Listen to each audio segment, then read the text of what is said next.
안녕하세요. 통치 이탈리아입니다. 오늘의 주제는 오늘의 주제, 다시 보고 싶은 영화 4편이죠. 나름 오늘은 정말 좀 중요한 영화를 하게 되는 것 같아요. 여기 보시면 이제 여러 가지 힌트들을 놨거든요. 왼쪽에는 로베르토 로셀리니 감독의 전화의 저편, 빠이자라고 원래는 나왔던 영화고요. 아주 대단한 영화입니다. 여기에 틀림없이 나중에 나올 수도 있을 것 같은데요. 그다음에 꼴레트의 책이 보이고요. 꼴레트의 책은 프랑스의 유명한 여류 작가죠. 꼴레트의 듀오라는 책입니다. 듀오라는 책이 나오고, 그다음에 뭐죠? 이거는 뭐죠? 인터매죠. 잉글리드 버그만의 어떤 처음 셀즈닉의 눈에 띄게 해서 본격적인 그 시작을 알리는 그 영화죠. 이 영화를 통해서 레슬리 하워드 같은 경우에는 눈에 띄어서 나중에 바람과 함께 사라지다에서도 나오게 되고요. 인터매초 위에서 보면 데이비드 셀즈닉 프로덕션, 그죠? 인터매초, 여기에서 이제 그 뭐랄까, 음악가를 사랑하는, 뭐 딸을 가진 그런 음악가를 사랑하는 그 잠시의 사랑, 그걸 얘기하기 위해서 인터매초, 중간에 막간에 그런 어떤 막간 인터매초라는 그런 상징을 뒀습니다. 오른쪽에 보니까 이제 또 뭡니까, 가스등. 이 영화 엄청난 영화죠. 이 영화로 해서 잉글리드 버그만이 아카데미 여우주연상을 받죠. 여기 오른쪽에는 샤를 보아예, 그죠? 여기서 엄청난 연기를 보여주죠. 그러니까 오늘은 이제 그 어떻게 보면 버그만하고 일단은 연결이 좀 된다고 보시면 되고, 그 다음에 로셀리니하고도 좀 연결이 된다고 보시면 될 것 같아요. 버그만과 로셀리니, 그죠? 버그만과 로셀리니는 어떤 연결고리가 있을까요? 버그만은 처음에 버그만 상당히 그 일찍 결혼을 했던 것 같아요. 한 22, 30 몇 년이니까, 버그만이 15년생이니까 제 생각에 37년, 8년, 22, 셋 이때 결혼을 했을 거예요. 결혼을 해서 뭐 영화 활동을 하면서 이제 특히나 보면 처음에 되게 청순한 어떤 역할들을 많이 하는 거죠. 여기 보면 이런 영화부터 해서, 그죠? 빈 크로스비하고 나왔던 예, 수녀 역으로 나왔던 성모 마리아의 종, 그리고 뭐 사랑에 안 빠질 수가 없죠. 게리 쿠퍼하고 같이 나왔던 누구를 위하여 종을 울리나, 이런 영화를 통해서 뭐 정말 스타가 되는 거죠. 그때 결혼했을 당시고요. 그런데 이제 이 버그만이 어느 날 그 영화를 봅니다. 두 편의 영화. 하나는 그 로베르토 로셀리니 감독에 대해서는 다시 한번 나중에 말씀드릴 기회가 있어요. 로베르토 로셀리니 감독의 그 대표적인 네오레알리즘 영화 무방비 도시, 이 영화하고 진화의 저편이라는 이 빠이자, 이 영화를 보고 너무 감동을 받아서 이 로셀리니한테 편지를 쓰게 됩니다. 제가 영어 잘하고, 그리고 불어 조금 하고, 그리고 이태리어는 띠아모, 당신을 사랑한다 정도는 할 수 있다고, 당신의 영화에 꼭 캐스팅을 해달라고 그렇게 편지를 보내요. 그 당시에 로셀리니 감독은 그 편지에 대해서 그 잉글리드 버그만이 대단한 스타인지도 뭐 별 관심이 없었고요. 그런 거에 대해서 좀 무관하게, 어쨌든 그 계기가 돼서 이제 영화를 찍게 되는데, 영화를 찍을 당시에 로셀리니도 이제 결혼을 했었고 한 상태고, 그 다음에 마찬가지죠, 버그만도 1949년 해서 이제 넘어와서 이제 첫 번째 영화를 만드는데, 그게 스트롬볼리라는 작은 그 뭐죠, 화산이 있는 마을에서 그 밀폐된 공간에서 겪는 여러 가지 그런 얘기입니다. 그 영화를 찍고, 그 영화를 찍었는데 그다지 성공을 못한 거죠. 그리고 나서 그 유로파 50일이라는 또 영화를 찍습니다.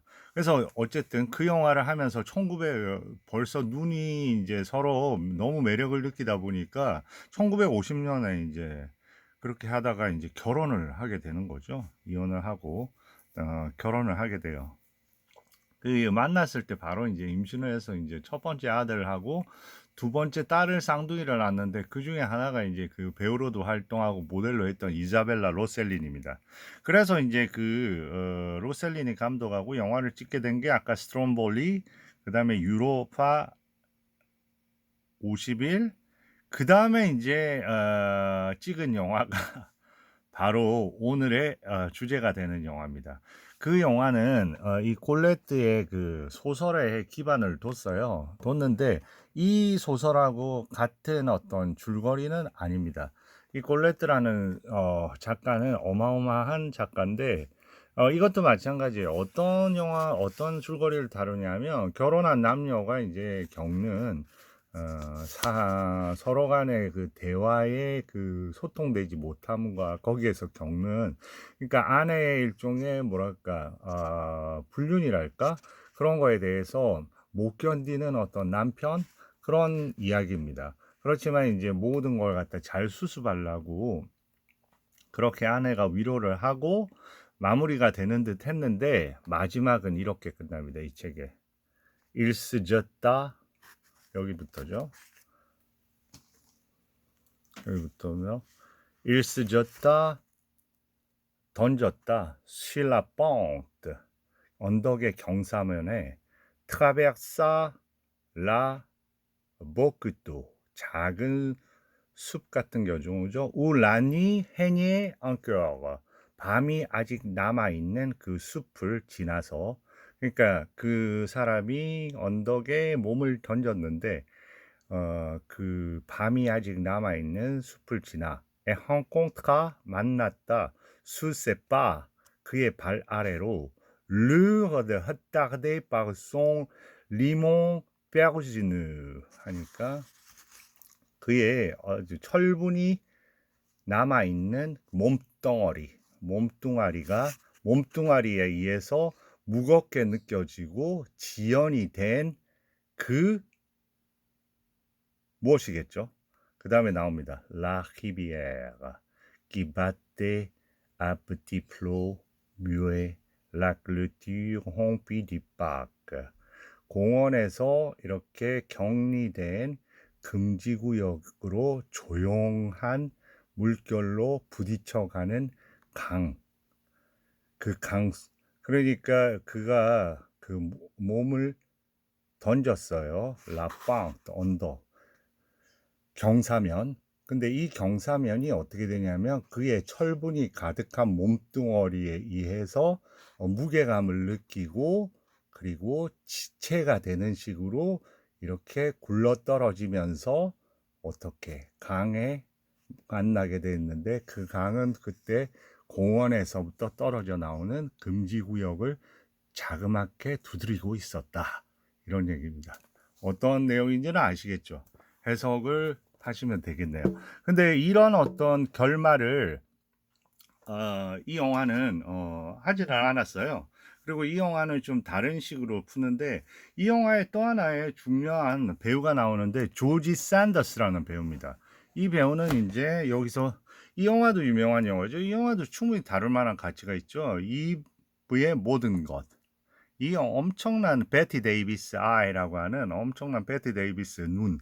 그러면 유명한 어떤, 여기서 보면 여기 맨 끝에 보면 이쪽에 있는 이 사람이 조지 샌더스입니다. 예, 조지 샌더스인데 이분이 이 영화에서 이제 주인공으로 나오는 거죠. 그리고 이제 그 잉글리드 버그만은 그 과정에서 이 영화를 찍는 과정까지 해서 다 영화가 연달아서 실패하니까 결국은 57년에 이혼을 하고 다시 이제 미국에서 이제 재기를 하는 발판을 마련하게 되죠. 처음에는 너무 그 당시에 세계의 불륜녀라 그래가지고 모두가 거절하고 정말로 힘든 시기를 겪었죠. 그때 그 버그만이 이렇게 얘기합니다. 얼마나 그 욕을 먹었는지, 나는 성녀에서 창녀가 되었다가 다시 성녀로 돌아왔다. 단 한 번의 인생에서 말이다. 이렇게 그때의 어떤 고통을 표현한 거죠. 그 다음에 이제 그 다시 헐리우드에 와서는 우리가 잘 아는 영화 있습니다. 아나스타샤가 여기 있네요. 아나스타샤. 이 영화로 율분이 나오고 다시 재기해서 이제 뭐 헐리우드에 다시 정착을 하는 거죠. 그리고 이제 뭐 결혼도 다시 하고, 그러다가 이제 마지막에 보면 그 TV 영화 말고 영화로서의 마지막 영화는 이 잉그마르 베르만의 가을 소나타, 제가 말씀드린 적 있는 것 같아요.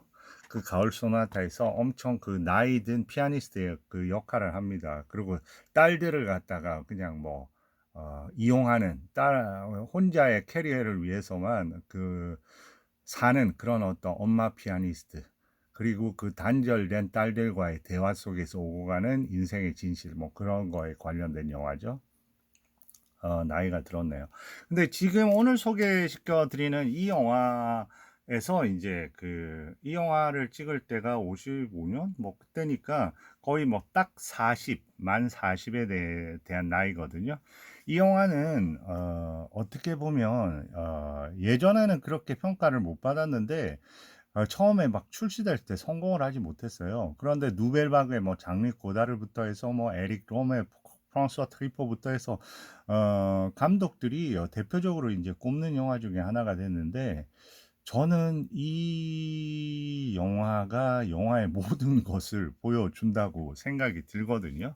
자, 그러면 너무 답답하게 되실 것 같으니까 뚱치 이탈리아의 다시 보고 싶은 영화 4, 로베르토 로셀리니 감독의 이탈리아 여행입니다. 여기 보면 잉글리드 버그만이고요.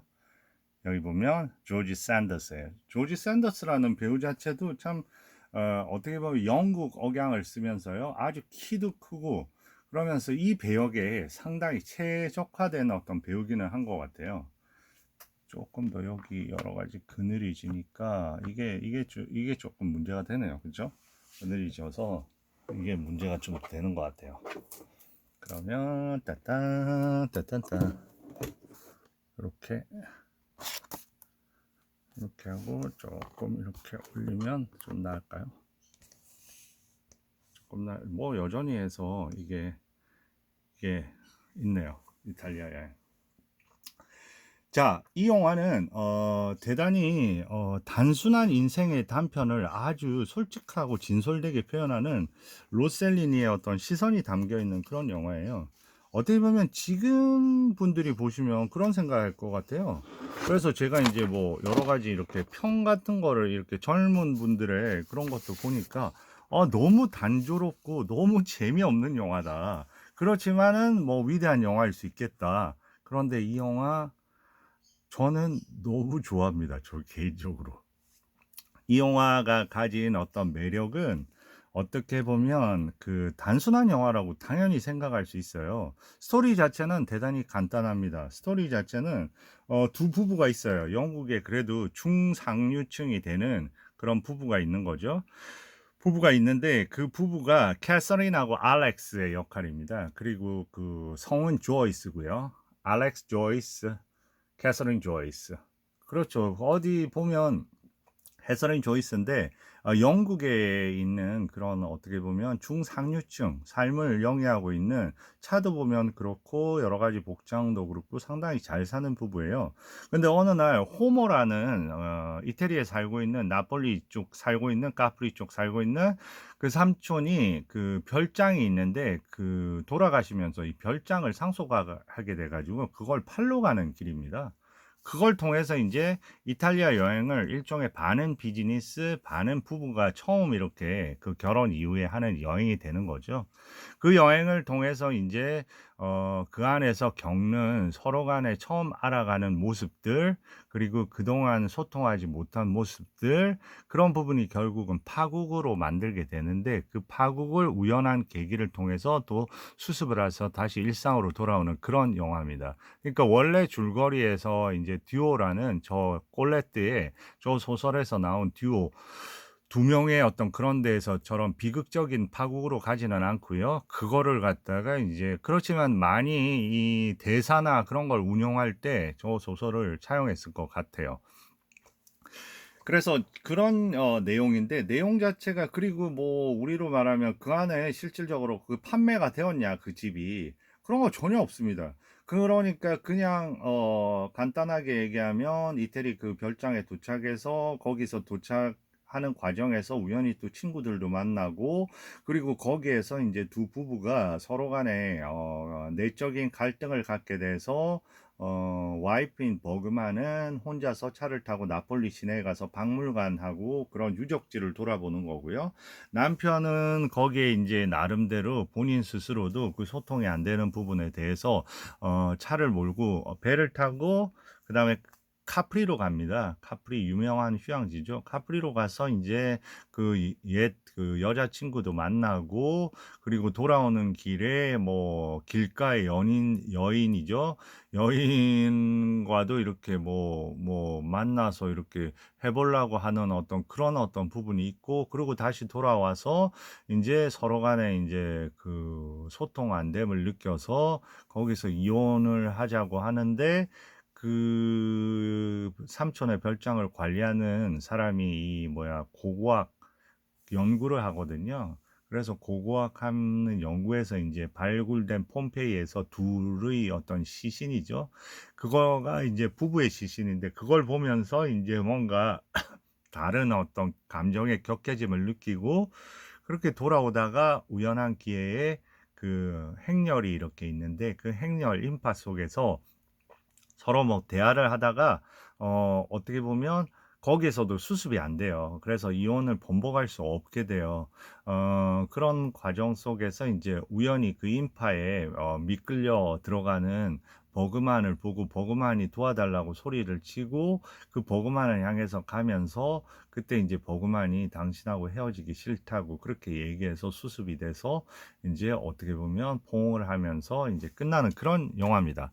그래서 영화 자체의 줄거리상의 그런 부분은 여러분들이 생각했을 때 보면 되게 단순한 영화고, 이걸 가지고 어떻게 영화를 만드냐. 그런데 저는 이 영화가 정말 위대한 영화라고 생각하는 게, 어쩌면 이 영화 자체가 진정한 영화의 개념을 가장 잘 보여주고 있는 영화가 아닌가 생각합니다. 어떻게 보면 스토리에서 큰 뼈대만 유지한 채 단지 관객들에게 이런 정도의 얘기는 된다, 이런 식으로 하면서 다양한 이미지를 통해 느낌을 보여주는 거거든요. 그래서 저는 그 인생 같은 경우에도 보면 여기서 이 영화를 통해서 이탈리아 여행이잖아요. 이 여행을 통해서 박물관에서 그 엄청난 조각품들, 그리고 죽음과 연관된 그런 것들, 나중에 뭐 해골 사원도 보여주고 그 중간에 무녀의 동굴도 보여주고, 그러면서 우리 자신이 어떻게 보면 이 영화를 통해서 그 여행을 수행하는 그런 느낌을 받아요. 그러니까 그 박물관 속에 그리스 신화의 인물도 나오고 황제의 얼굴도 나오고, 나중에 용암이 끓는 데 가서 담배를 이렇게 불을 갖다가 연기를 하니까 동시다발적으로 연기가 크게 올라오는 것도 보면서, 폼페이 폐허 속의 유골도 보면서 어떻게 보면 저는 그 느낌이, 실질적으로 보면 예전의 과거가 이 사람들의 어떤 부부 사이는 지금 상당히 그 여기서의 버그만의 얼굴이라든지 이런 걸 보면 상당히 뭐랄까 좀 고정되어 있는 캐릭터, 뭔가 이렇게 그 굳어져 있는 캐릭터거든요. 그런데 그 굳어져 있는 캐릭터가 유일하게 그 나름대로 약간 밝음을 가질 때는 이태리 그 공작, 이태리 그 공작의 초대를 받았을 때, 그때 이제 그 잉글리드 버그만을 둘러싼 모든 이태리 남자들이 막 찬사를 보내고, 그때 이제 막 본인이 담배를 피우면서 막 웃고 하는 그 장면을 이제 멀리서 그 남편이 바라보는 그런 게 있어요. 그때 처음으로 어떻게 보면 좀 자유로움을 느끼는 그런 모양새를 띠는 걸 제외하고는 영화 내내 어떻게 보면 굳어져 있고 뭔가에 고뇌하고 그런 어떤 느낌을 주거든요. 근데 실질적으로 보면 그런 어떤 인생에서의 그 현실의 그런 인물들은 그런 반면, 그 오히려 보면 죽은 해골들이라든지 아니면 그런 조각들, 그런 부분은 오히려 영원성을 띠고 오히려 그런 부분이 더 생동감 있고 활기 있게 보여주는 게 이 영화의 또 매력인 것 같아요. 예를 들어서 영화는 어떤 거냐, 영화는 저는 그런 느낌이 좀 들어요. 이 로셀리니가 그 박물관에서 여러 가지 조각을 박물관에 갈 때마다 보면 뭐 박물관, 무녀의 동굴 갈 때마다 나이 오래된 그 가이드가 와서 가이드 있냐 하면서 설명을 해줄 때 그때 보면 이 카메라가 이렇게 내려가는 그 조각을 담아내는 그런 카메라를 볼 때마다 어떤 되게 입체성이 오히려 더 느껴져요. 그 잉그리드 버그만이나 그 남편 조지 샌더스의 그 인물보다는 여기에서 그 두 부부의 인물보다는 그런 부분에서도 그 예술적인 그런 부분도 있고 저는 이 고다르가 항상 보면 영화를 회화보다는 이 조각이라고 생각하는 부분이 있는데 저는 이 영화 속에서도 참 그런 부분을 좀 많이 그런 걸 느끼는 것 같아요. 영화의 그런 어떤 입체성의 그런 부분, 영화는 되게 그렇게 평면적인 거라기보다 결국은 이 단순한 줄거리를 가지고 어떻게 입체적인 캐릭터로 이렇게 갈 수 있냐 그런 것도 상당히 중요한 것 같아요. 그리고 보면 여기서 버그만이 이제 남편은 떠나고 그 안에서 이제 혼자 그 카드 놀이를 하고 있는 그 장면도 되게 인상 깊은 장면인 것 같아요. 모든 그 버그만의 무료함과 그런 걸 갖다가 다 보여주는 거죠. 그래서 여기서 보면 인생 자체가 그런 걸 되게 잘 그려내는 것 같아요. 인생 자체가 어떻게 보면 이 두 부부는 완벽한 커플이었거든요. 그러니까 완벽한 커플이라는 게 어떻게 보면 본인의 역할을 수행하고 있을 때 영국에서 그 버그만은 부인의 역할로서 공적인 그런 부분을 하고 남편은 그래서 남편에 대해서 항상 얘기하거든요. 남편 지금 얘기할 거는 또 의무, work하고 duty. 그러니까 일하는 거하고 그다음에 의무를 너가 얘기할 거지. 그리고 이 남편은 매번 거기 여기서 여기서 이태리에서 무슨 일을 하고 있는 거지? 이 사람들 도대체 뭐 하는 거야? 빨리 일을 하러 돌아가고 싶다. 그런 거죠. 그러니까 본인 스스로도 이제 버그만하고 이렇게 처음으로 무슨 얘기를 해야 될지도 모르고 거기에 대해서 이제 그 매번 냉소와 그런 태도만을 유지한 채 어떻게 보면 일을 하고 그다음에 자기의 책임을 가지는 그런 남자로서의 그런 거에서 벗어나니까 아무런 그런 걸 느끼지 못하는 겁니다. 그러니까 그러다 보니까 서로 간에 소통도 안 되고 그리고 버그만에 대해서 얘기합니다. 버그만은 계속해서 예전의 그 추억 을 얘기하면서 약간 시적인 어떤 그런 거에 대한 동경을 합니다. 그런 버그만에 대해서 강렬한 독서를 내뿜으면서 유머가 없고 싸구려 낭만주의에 젖어 있다고 하는 거죠. 그래서 버그만은 매번 여기서 예전에 자기를 기다리던 젊은 시인 죽었어요. 그 시인 얘기를 많이 끄집어내죠. 그러면 남편은 그 사람이 책 한 권이라도 제대로 냈냐. 그러니까 너무 일찍 죽어서 자기 습작만 한 상태다. 그러면서 일부를 갖다가 읽어 주거든요. 그 사람이 그 쓴 시를 갖다가 자기가 기억하는 거를 갖다가 한 번씩 내뱉어요. 그게 어떠냐면 뭐 육신은 소멸돼도 그런 어떤 아름다움은 뭐 그대로 본질은 그대로 남아 있다 그런 부분이었던 것 같은데 그러니까 항상 그런 어떤 여기서는 본질과 그 다음에 사라짐 그런 얘기를 하는 거죠. 그러면서 저는 이 영화에서 또 영화라는 게 결국 뭘까요? 영화라는 게 어떻게 보면 무언가 여정을 보여주고 그 안에서 생각하게 하는 걸 때 보면 이 영화는 그야말로 처음에 스타트 아주 그 격렬하게 어떻게 보면 처음에는 완전히 의도적으로 해서 뭐 카메라 자체의 떨림이나 이런 게 너무 부각될 정도로 처음에 차를 몰고 이렇게 이태리로 가는 장면이거든요.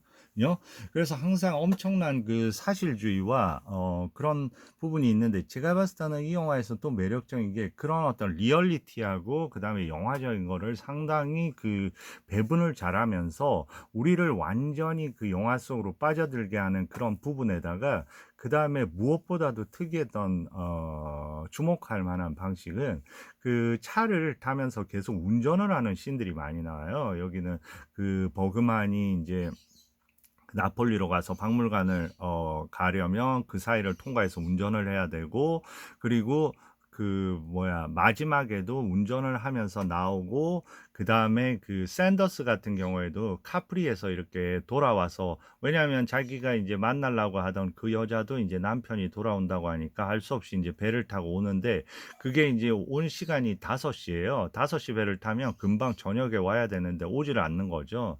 버그만의 집에 버그만이 머물고 있는 그 삼촌에 팔려고 하는 그 집으로 오지를 않고 계속 그 바에 갔다가 그리고 뭐 술집 아니 호텔 앞에 있는 거리의 여인을 불러서 이제 얘기를 나누다가 하면서 그렇게 이제 시간을 늦추면서 갈 때 그때도 샌더스도 운전을 하면서 그 거리의 여인을 또 보게 되는 거고 그러니까 어떤 운전을 하면서 보여지는 이런 바깥의 풍경 이런 게 이 영화에서는 어마어마한 장치로 들어오고 그런 거에 들어갔을 때는 사실 이게 영화를 보는지 내 스스로가 그 여행을 하고 있는지 착각할 정도로 그런 어떤 부분을 어떻게 보면 이 영화를 통해서 이 영화 자체가 되게 뭐랄까 엄청나게 그 어떻게 보면 격렬할 수 있는 스토리를 차분하게 이렇게 가져가면서 그 뒤에 뭐 냉소와 그런 게 오고 가기는 하지만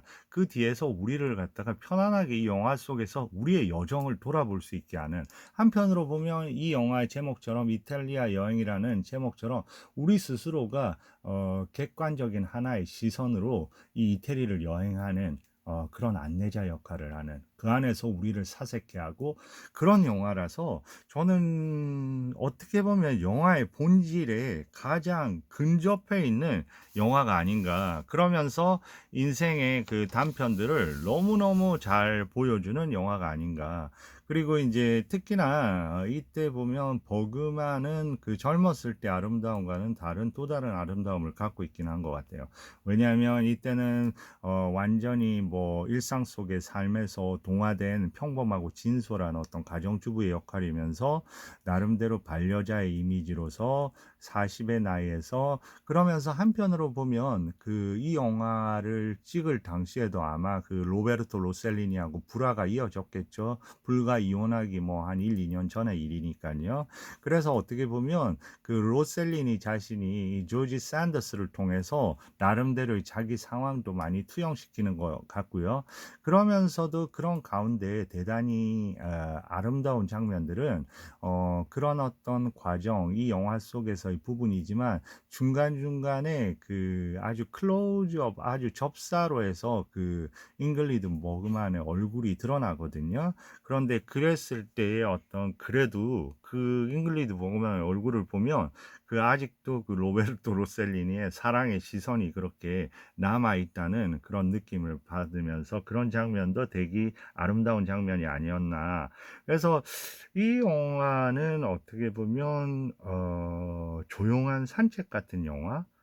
그러면서 그 안에 많은 은근한 어떤 생각들을 할 수 있게 하는 영화. 그리고 마지막에 그 부분이 되게 중요한 것 같아요. 그렇게 뭐 갑작스럽게 뭐 이혼을 하자 그렇게 결정을 했을 때 그때 그 관리인이 나타나는데 버튼이라는 관리인이 막 재촉을 합니다.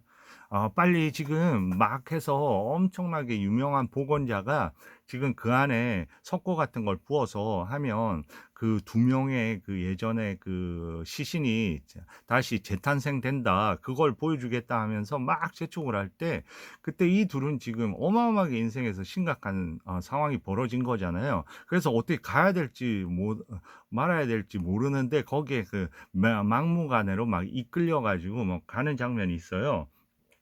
가서 인제 그거를 인제 보게 되고 거기에서 인제 그 잉글리드 버그만은 나름대로 해서 다시 돌아가 보려고 여러 가지 그 다시 그걸 생각하면 안 되겠냐 그랬을 때 아주 그 뭐야 어 단단하게 그 남편은 말하죠. "그거 안 된다. 이미 결정한 건 결정한 거다." 그런데 인제 그 뭐야 둘이서 또 자동차를 타는 거죠. 자동차를 타고 인제 거기를 빠져나가면 인제 완전히 이혼의 결말이 가는 거죠. 변호사 얘기도 다 하고. 그런데 그때 인제 그 맨날 뭐 나폴리나 이런 데는 그 어디면 이태리는 그 각 지방에 각 도시의 성인을 숭배하는 그런 축제 같은 게 있습니다. 그럼 마리아 상이 막 이렇게 올려져 있고 거기에 어마어마한 사람들의 행렬이 있어서 차가 빠져나가지를 못하는 거죠. 그 빠져나가지 못하는 와중에 그 조지 샌더스가 얘기합니다. 아직도 저런 걸 믿는 사람이 있다니. 이러면서 아주 냉소적인 시선을 보이거든요. 근데 결국은 보면 그 인파가 그렇게 몰리고 그 인파 안에서 잉글리드 버그만이 그 인파에 쓸려가고 그런 와중에서 해결이 돼서 포옹으로 해서 모든 게 끝나게 되니까 그거는 어떻게 보면 결론적으로 그런 은총? 꼭 그렇게 얘기할 수는 없지만 자기가 믿지 못하는 거에 오히려 도움을 받아서 사건이 해결된 거니까 어떻게 보면 항상 연극의 문제도 그렇고 영화의 문제도 그렇고 연극이나 영화는 믿어야 되는 문제인 것 같아요. 믿어야지 보이고 그 영화는 연극은 믿게 되면 그 뒤에 어떤 저편으로 향할 수 있는 무언가를 주는 거기 때문에 영화라는 게 단순한 스토리의 문제는 아닌 것 같아요. 영화는 항상 그 이면에 영혼을 다루는 문제고 어떻게 가면 실제적으로 보면 뭐 그냥 재미상의 관점에서 머무를 수 있는 영화도 영화겠지만 궁극적으로 그 이후를 넘어가게 우리한테 도와주는 그런 영화가 어떻게 보면 현실보다 더 강력한 현실이 되어서 우리 자신의 현실에 도움을 줄 수 있는 게 아닌가 하고 생각합니다. 오늘은 약간 그 얘기 자체가 뭐 어떻게 보면 평소 제가 하고 싶은 어떤 얘기도 되겠네요. 뭐 이런 부분들이. 그래서 이제 지금 마찬가지로 해서 중간에 장면 한번 볼까요? 그래도 제가 이렇게 조금 보여드리니까 이게 첫 번째 시작이거든요. 보세요. 노래가 이렇게 나오면서 엄청 이게 첫 장면의 스타트거든요. 근데 되게 아마추어가 찍은 것처럼 막 흔들거리면서 그 안에 노래가 나오면서 이 길을 질주하는 건데 이런 장면에서의 어떤 그런 리얼리즘도 아마 나중에 그 누벨바그나 이런 쪽에서 많이 영향을 받게 된 거 아닌가 싶습니다. 그래서 가볍게 넘어가 볼게요. 이런 부분이 이제 그 호텔에 도착한 거죠. 그 제가 말씀드린 대로 이제 그 운전을 해와서 둘이 교대로 운전을 하면서 이제 여기 호텔에 와서 이제 아래 호텔 아래로 내려가서 하는데 그 아래에서 이제 친구들을 만나게 되는 거예요. 친구들을 만나게 되고 그 친구들과 함께 큰 식당이 있는 곳에 가서 식사를 하게 되거든요. 그럼 옆에서 노래 부르는 가수도 있고 거기에서 보면 그 잉글리드 버그만이 처음으로 불안을 느끼기 시작해요. 왜냐하면 남편인 조지 샌더스가 그 다른 그 예전에 그 여자친구를 만나게 되는 거예요. 그 뭐 여자친구 아는 사람이죠. 그런데 그때 되게 다정하게 그쪽으로 얘기하는 걸 보니까 은근히 질투와 그런 어떤 부분의 장면이 있습니다. 그래서 많이는 막 그런 장면이 볼까요? 이렇게 하니까 저작권 때문에 이게 이게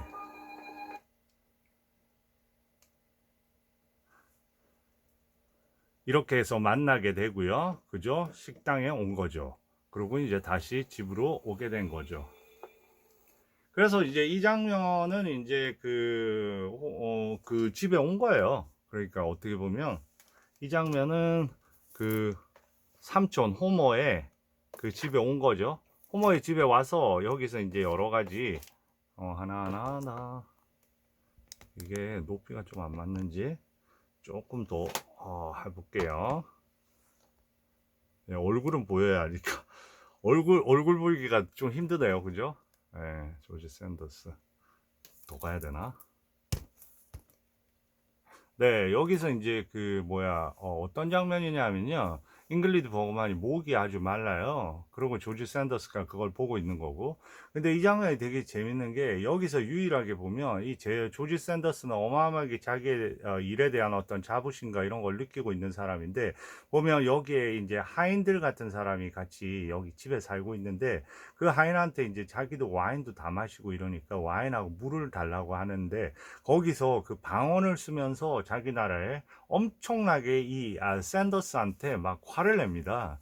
그래서 샌더스에 화를 내니까 너무 무례하다고 하면서 결국은 샌더스를 갖다가 그 자기 그 여기 관리인의 한테 가서 데리고 가니까 이제 물하고 뭐 달라고 그렇게 하는데, 그때 막 그 집에 있는 하인들한테 이렇게 막 여자한테 공격당하는 그 장면도 되게 좀 재밌는 장면이었어요. 그러니까 처음으로 어쩔 수 없는 상황에 약간 봉착한, 그런데 거기서 어떻게 보면 어떤 캐릭터도 되게 드러나 보이는 거죠. 그러니까 냉소적이고 즉각적이고 어떤 그런 부분을 갖다 못 참아하는 그런 부분을 보여주면서 또 하나의 캐릭터의 연결을 시켰어요. 보면 이제 알렉스를 부르면서 이제 차 좀 써도 돼요 하면서 이제 차를 타고 나가는 거죠. 이제 나폴리 그런 쪽으로 해서 가서, To think that those men live thousands of years. 그래서 지금 이거는 이제 그 박물관을 보고 나서 자기의 어떤 견해를 얘기하는 겁니다. 그러면 잠깐 전에 보면 아마 박물관 보는 장면들이 조금 나올 거예요. 보세요.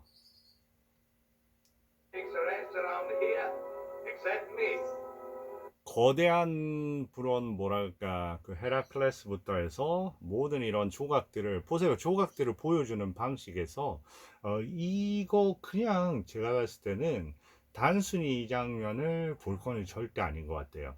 왜냐하면 만약에 여러분들이 영화 감독이 돼서 박물관이라는 주제를 가지고 그 박물관을 이렇게 가이드하고 있는 걸 찍는다고 생각했을 때, 아마 로셀리니처럼 찍기가 대단히 힘들 거예요.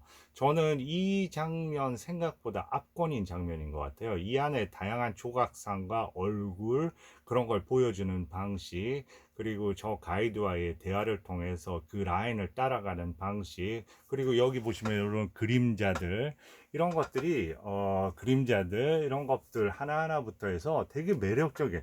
저는 이 장면에서 보면 거의 제가 박물관에 가 있는 느낌이고, 박물관에 제가 가더라도 이 정도의 설명을 들으면서 이 영화 속의 분위기만큼 느낌을 볼 수 있을까? 볼 수 있기 힘들 거예요. 더군다나 이 영화를 통해서 그 어떻게 보면 아무런 우리 자신이 잉글리드 보그만 자리에서 하나의 가이드를 받고 있는 그런 아주 조용하면서도 차분한 방식으로 또 영화 속의 줄거리와 동시에 몰입되어 있어서 이런 것 자체도 하나의 영화의 엄청난 즐거움이 아닌가 저는 생각합니다.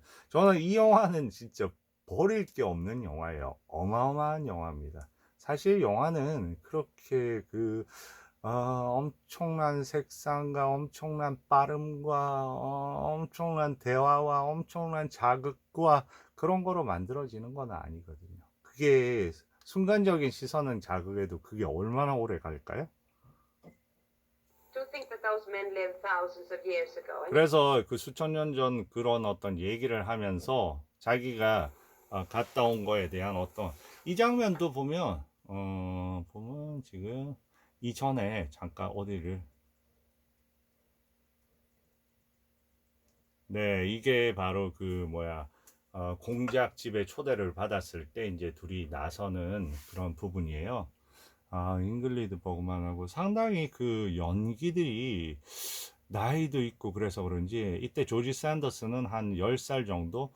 근데 조지 샌더스도 상당히 대단한 배우거든요. 대단한 배우인데 말년에는 저분이 한 70, 한 60, 한 5, 6세에 사망을 해요. 사망을 하는데 어떻게 보면 좀 슬픈 결말입니다. 어디 그 바르셀로나 인근에서 약물 과다였는데 나중에 보니까 약물 과다 플러스 유서 같은 게 발견이 돼요. 그래서 이제 뭐 그때 얘기로는 뭐 그때 상당히 어떤 쇼킹한 부분이 있었어요. 친애하는 세상이요. 나는 따분해져서 떠납니다.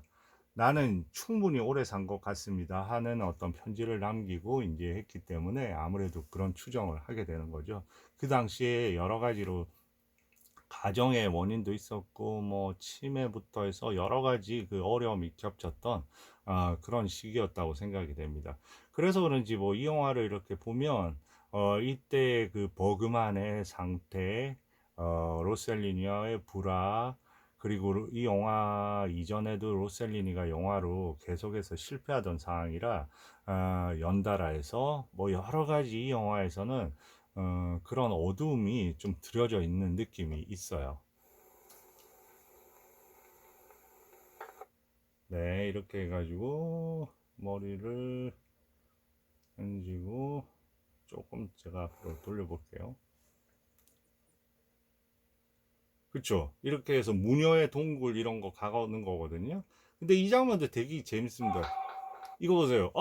하는 이 장면에서 저는 이런 거가 정말 그 또 로셀리니의 묘미 중에 하나인 겁니다.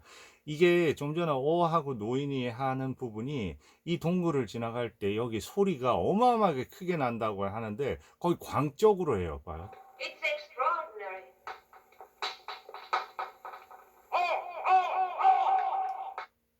저는 이 장면 그러고 나서 이제 그 막 얘기를 하면서 여기 약간 유머도 있고요. 그 다음에 희한한 장면이 있어요. 막 이런 어떤 구멍들 보이시죠? 이게 옛날에 제수들을 묶어 놓는 거라니까 버그만을 막 팔에 해가지고 묶어 보라고 막 그러니까 버그만은 나름 좀 음흉하다고도 생각을 하는 것 같아요. 그리고 나서 그 꼭대기에 올라가면 아주 좋은 그 뷰를 볼 수 있는 거기는 이 노인은 이 가이드는 나는 거기 바람 부르면 안 간다 하고 그냥 휙 가버리는 그런 거에서 약간 뭐 위트 재미 이런 것도 있습니다. 왜냐하면 이태리 사람들이 좀 그런 부분들이 있거든요. 그래서 이 안에 보면 여러 가지 군데군데 또 감춰져 있는 요소들이 아주 그 좀 웃음을 유발하는 그런 부분도 있고 그래서 영화적인 요소들은 다 들어있는 영화라고 생각해요. 정말 지금 이 장면이 바로 그 바람 부는 거기에 올라가서 그 관망하는 그런 장면에서 나오는 거거든요. 그러니까 그 위에서는 모든 걸 다 볼 수 있는 겁니다. 조금 앞으로 돌리면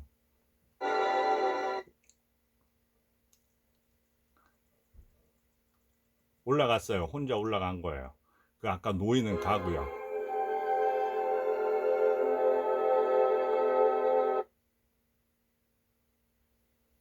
이렇게 보여주면 안 될 것 같아서 혼자 이렇게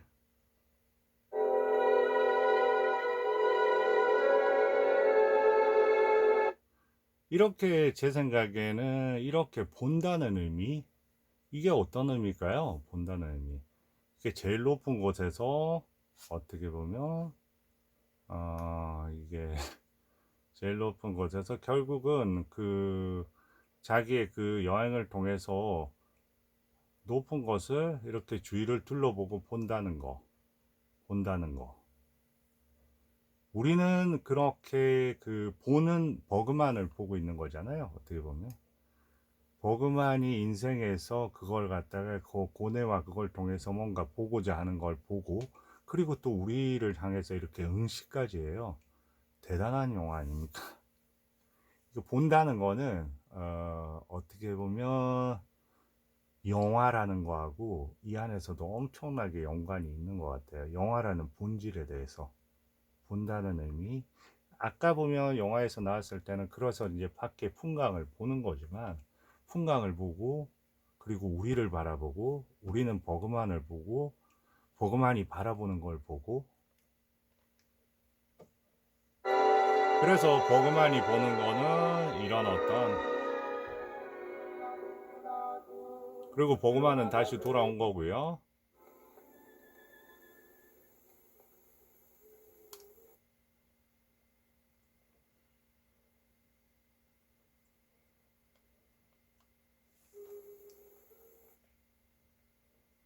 제가 중간중간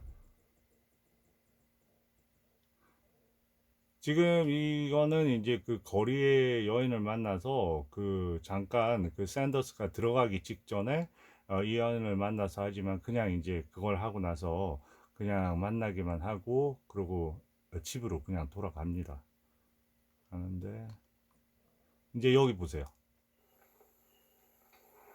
혼자서 이 카드를 하면서 무료하게 그 남편을 그래도 기다릴 수밖에 없는 이 버그만이죠.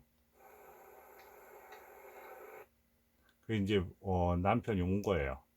오니까 불을 끄고 이제 아닌 척 그렇게 하면서 이제 대화를 하는데 이제 남편하고 뭐 잠깐 뭐 무미건조한 대화를 하죠. 그리고 나서 샌더스가 이제 그 다음날 다시 와서 11시에 깨워달라고 하고 갑니다. 그런데 이제 11시에 깨워주기도 전에 이 관리인의 부인하고 같이 부인이 보자고 했던 그 해골 묘지 거기를 가서 이제 그 나중에 그 차를 가져갔다는 그런 사소한 것 때문에 그게 발단이 돼서 그 이혼까지 순간적으로 가게 되는 거예요.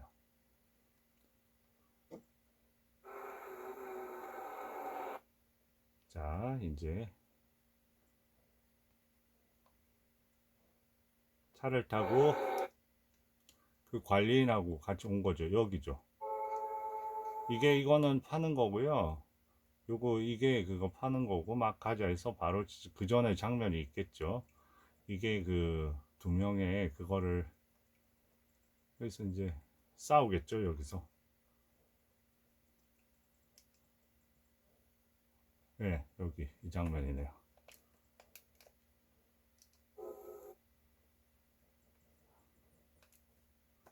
아, 이게 맞춰지지가 않네요. 그런데 어쨌든 싸워서 그냥 넘어갈게요. 그걸 보고 지금 그 파는 시선을 보고 거기에 대해서 그 시신을 보고 거기에 대해서 이제 갑자기 감정이 올라와서 이제 그 전 단계에서는 둘이 이제 막 이혼을 하자고 해서 그렇게 했는데 좀 전에 그 파묻혀진 그 둘의 그 두 부부의 어떤 시신을 이렇게 보면서 이제 느끼는 겁니다. 그리고 이제 가자 해서 불편하니까 그래서 이제 빨리 떠나자 해서 마지막 장면으로 이어지는 거죠. 이제 보세요. 이 행렬이 있는 거거든요. 이렇게. 이게 이제 그 마리아 상이 나오고 이 축제 행렬 때문에 이제 앞을 진입을 못 하는 거죠. 그렇게 되다가 이제 여기서도 여전히 저렇게 이런 장면을 보고 저게 아직도 저런 걸 믿는 사람이 있냐 그러면서 조소를 날리면서 예, 그러다가 이제 마지막에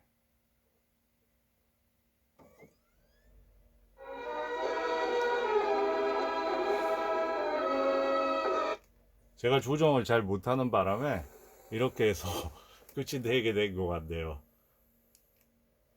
그래서 오늘은 이제 그 좀 길게 말씀을 드린 것 같은데 이로써 해서 Journey to Italy, Il Viaggio in Italia 해서 로베르토 로셀리니 감독의 위대한 영화. 저는 이 영화를 다시 한번 또 절대 지루함이 없는 영화예요. 어떻게 이런 영화가 그 단순함 속에서 이런 모든 거를 가지고 있을까 하는 영화라 당당히 그 예술적으로나 위대한 영화 저 마음속에서는 10위 안에 드는 영화입니다. 감사합니다.